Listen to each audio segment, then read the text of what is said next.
Unatizama Fizi Empire TV. Ili wa kwanza kupata habari zetu, hakikisha una subscribe channel yetu.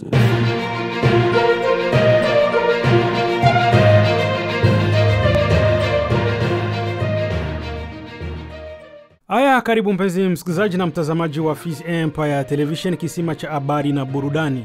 Leo ni tarehe 18 mwezi wa 3 mwaka 2025 na tunakuletea matangazo yetu kutoka mji wa Baraka ndani ya tarafa la Fizi, Jamhuri ya Kidemokrasia ya Kongo. Na basi ikiwa ndo mara kwanza unatizama au kusikiliza channel yetu kupitia mtandao wa YouTube, basi tunakuomba kufanya kitu kimoja tu. Usisahau kusubscribe, kulike na comment. Na hizi hapa ni habari utakazozisikiza katika taarifa yetu ya asubuhi ya leo tarehe 18 mwezi wa 3 mwaka 2025.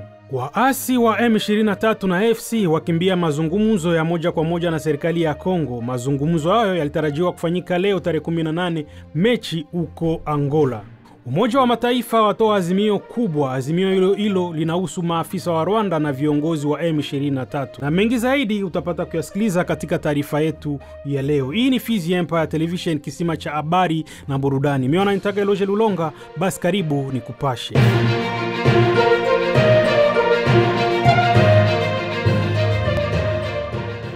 AFC Alliance du Fleuve Congo wakishirikiana na M23 walitangaza Jumatatu Mechi tarehe 17 kwamba hawatoshiriki katika mazungumzo ya Luanda iliyopangiliwa kufanyika siku ya leo tarehe 18 mwezi wa 3 mwaka 2025 chini ya uangalizi wa Angola. Katika taarifa kwa vyombo vya habari iliyochapishwa Jumatatu jioni, vuguvugu la waasi linashutumu vikwazo vilivyowekwa na Umoja wa Ulaya kwa viongozi wake kadhaa, ikizingatiwa kuwa wanafanya mazungumzo kutokuwezekana. Vikwazo vilivyofuatana viliwekwa kwa wanachama wao, ikiwa ni pamoja na vile vilivyochapishwa katika mkesha wa majadiliano ya Luanda. Vinahatarisha sana mazungumzo ya moja kwa moja na kuzuia maendeleo yoyote.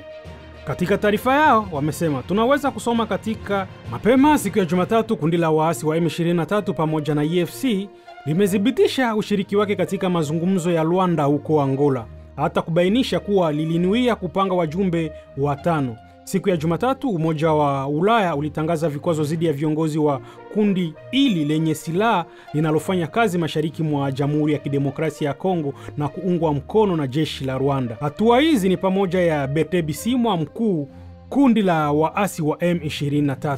Jabahati Musanga, gavana wa Kivu Kaskazini aliyeteuliwa na waasi wa M23 pamoja na EFC. Desire Rukomera anayehusika na kuajiri na propaganda za M23. Jean Bosco Nzobo Nipa, naibu mkuu wa fedha na vuguvugu la waasi.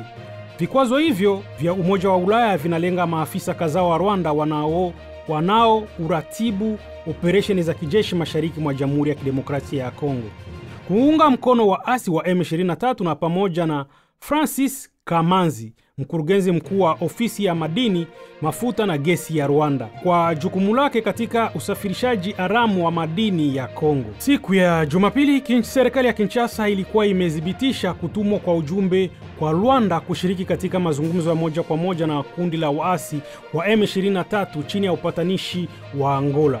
Hadi sasa Kinshasa ilikataa kabisa kujadiliana na M23, kundi analoliita gaidi. Serikali ya Kongo ilipendelea majadiliano ya moja kwa moja na Rwanda, nchi inayoshutumiwa na kwa kuunga mkono waasi wa M23. Kama ripoti kadhaa za Umoja wa Mataifa zimedhibitisha tangazo la mazungumzo haya kwa moja na M23, kwa hiyo linaonekana kama hatua ya mabadiliko katika mkakati wa Kinshasa.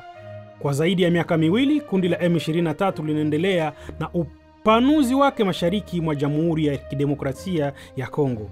Uasi unachukua sehemu nzito za majimbo ya Kivu Kaskazini na Kusini na kudhibiti mji wa Goma na Bukavu. Mapigano haya yanasababisha watu wengi kuhama makazi yao na mzozo mkubwa wa kibinadamu.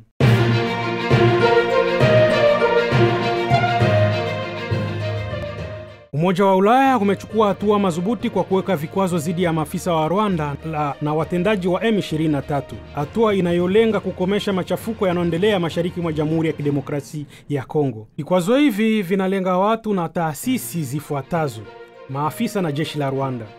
Ruki Karusisi, kamanda wa vikosi maalumu vya Rwanda vinavyotumwa DRC. Eugenie Ngubito, Pascal Muizi. Watu waliohusika na uchimbaji na usafirishaji haramu wa madini: Francis Kamanzi, mkurugenzi mkuu wa ofisi ya migodi ya Rwanda, mafuta na gesi. Kiwanda cha kusafisha dhahabu cha Gasabo, kampuni inayohusika kusafisha na kuuza nje dhahabu inayotolewa kutoka maeneo inayodhibitiwa na waasi wa M23. Kiongozi na waasi wa M23: Bertin Bisimwa, kiongozi wa kundi la waasi wa M23. Jean Bahati Musanga, gavana wa Kivu Kaskazini aliyeteuliwa na waasi wa M23. Desire Rukomera, anayehusika na kuajiri na propaganda za M23. Jean Bosco Nzobanipa, naibu mkuu wa fedha wa kundi hilo la M23. Na hizi ni hatua zinazochukuliwa: marufuku kusafiri katika Umoja wa Ulaya, kufungiwa mali ya watu na mashirika haya katika eneo la Schengen. Sababu za vikwazo: uungaji mkono wa Rwanda kwa kundi la waasi wa M23 ambalo linazidisha machafuko mashariki mwa Jamhuri ya Kidemokrasia ya Kongo. Usafirishaji haramu wa madini kutoka maeneo yanayodhibitiwa na waasi wa M23 ambao unachochea zaidi mzozo. Hatari za vikwazo: kuzorota kwa uhusiano kati ya Umoja wa Ulaya na Rwanda, shinikizo zaidi ya Rwanda kwa kukomesha kuunga mkono M23, kuzuia shughuli za kifedha na usafirishaji wa viongozi na taasisi zilizowekewa vikwazo. Hatua nyingine za kimataifa: Umoja wa Ulaya ulisisitiza mahusiano yake na ulinzi na Rwanda. Marekani, Uingereza na Kanada pia zimeweka vikwazo dhidi ya Rwanda. Baraza la Usalama la Umoja wa Mataifa lililahani Rwanda kwa msaada wake kwa M23 na kutaka kuondolewa kwa wanajeshi wake kutoka Jamhuri ya Kidemokrasia ya Kongo. Vikwazo hivi vinawakilisha hatua muhimu katika juhudi za kimataifa za kukomesha machafuko mashariki mwa Jamhuri ya Kidemokrasia ya Kongo na kuzuia kuendelea kwa kiukwaji wa haki za binadamu katika eneo hilo, hususan Goma na Bukavu. Msimamo wa Jamhuri ya Kidemokrasia ya Kongo: serikali ya DRC imekaribisha vikwazo hivi vipya vya Umoja wa Ulaya. DRC inaendelea kufanya kazi ya jumuiya ya kimataifa kuanzisha vikwazo vya madini vinavyoongolewa kinyume cha sheria nchini DRC na kusafirishwa nje ya nchi na Rwanda. DRC inataka kusimamisha mchango wa Rwanda kwa amani ya Umoja wa Mataifa. Kwa kifupi, vikwazo hivi ni hatua muhimu katika jitihada za kukomesha migogoro na uporaji wa rasilimali katika eneo hilo. Wauaji wa teroriste wa M23 tunazidi kufarijika na kazi ambapo imefanyika kwa siku ya leo.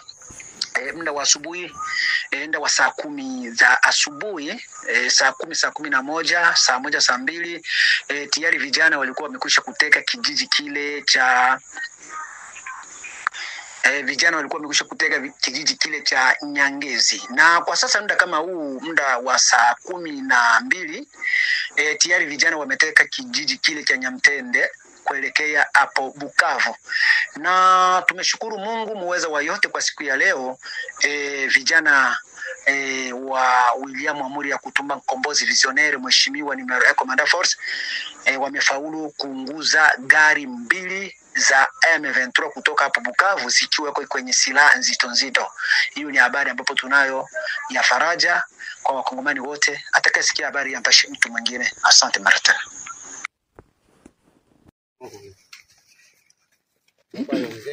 Nikusema mie mwenyewe niko hapa nataji presente. Naitwa kwa jina ya Kopa Jinga Kabongo, appellation 88. Nikiwa colonel ku mouvement ya FPP bare yape ya General Kabidon. Nikiwa komanda wa 3e secteur.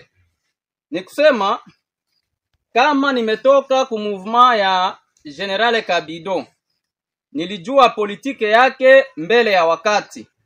Politike yake alipenda atubebe sie vote kwenda kutumika na M23. Mie sawa vile mkongomani nikiamua kutoka haraka juu nilikuwa najua politike yake, nilikuwa officier superieur ndani ya ile mouvement. Nikeshuka kwenda paka kwa General Major Chopo ku mouvement ya IPLD. Mara moya nikijiripoti ku mouvement ya IPLD ya General Major Shokoro. Nikusema General Kabido kwa hii muda aisha kuwa muasi, aisha kuwa adui. Kila elema wote wa mouvement ya FPP ni adui, ni M23. njo nilishuka na force ya kwangu, nilitembea na komanda brigade, niketembea na T5, niketembea na T4 na komanda kije na T secteur. Nikusema aba maofisia na wasoda wewe mnaona hapa njo nilitembea nabo.